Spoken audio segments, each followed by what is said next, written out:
ओम नमः शिवाय। हेलो दोस्तों, आज के वीडियो में बताऊंगा कि शिव जी की कृपा पाने के लिए करें प्रदोष व्रत और अवश्य सुने पौराणिक कथा। मेरे साथ वीडियो के अंत तक बने रहें। प्राचीन काल में एक गरीब पुजारी हुआ करता था। उस पुजारी की मृत्यु के बाद उसकी विधवा पत्नी अपने भरण पोषण के लिए पुत्र को साथ लेकर भीख मांगती हुई शाम तक घर वापस आती थी। एक दिन उसकी मुलाकात विदर्भ देश के राजकुमार से हुई, जो कि अपने पिता की मृत्यु के बाद दर-दर भटकने लगा था। उसकी ये हालत पुजारी की पत्नी से देखी नहीं गई। वे उस राजकुमार को अपने साथ घर ले आई और पुत्र जैसा रखने लगी। एक दिन पुजारी की पत्नी अपने साथ दोनों पुत्रों को सांडिल्य ऋषि के आश्रम ले गई।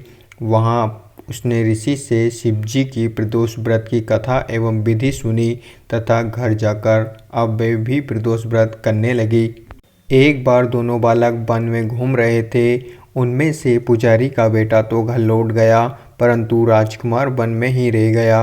उस राजकुमार ने गंधर्व कन्याओं को क्रीड़ा करते हुए देखा तो उसने बात करने लगा। उस कन्या का नाम अंशुमति था। उस दिन वे राजकुमार घर देरी से लौटा। राजकुमार दूसरे दिन फिर से उसी जगह पहुंचा जहां अंशुमति अपने माता पिता से बात कर रही थी।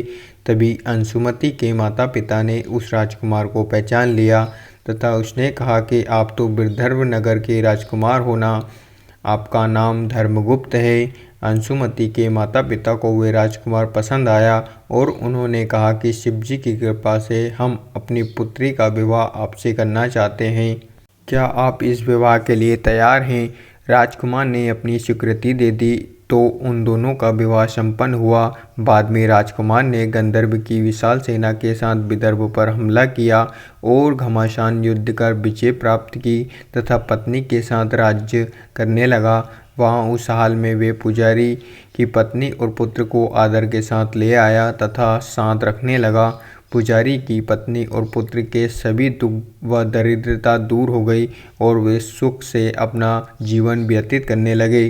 एक दिन अंशुमति ने राजकुमार से इन सभी बातों के पीछे का कारण व रहस्य पूछा। तब राजकुमार ने अंशुमति को अपने जीवन की पूरी बात बताई और साथ ही प्रदोष व्रत का महत्व और व्रत से प्राप्त फल से भी अवगत कराया।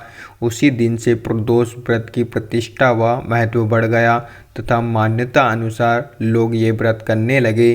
कई जगहों पर अपनी श्रद्धा के अनुसार स्त्री पुरुष दोनों ही ये व्रत करते हैं।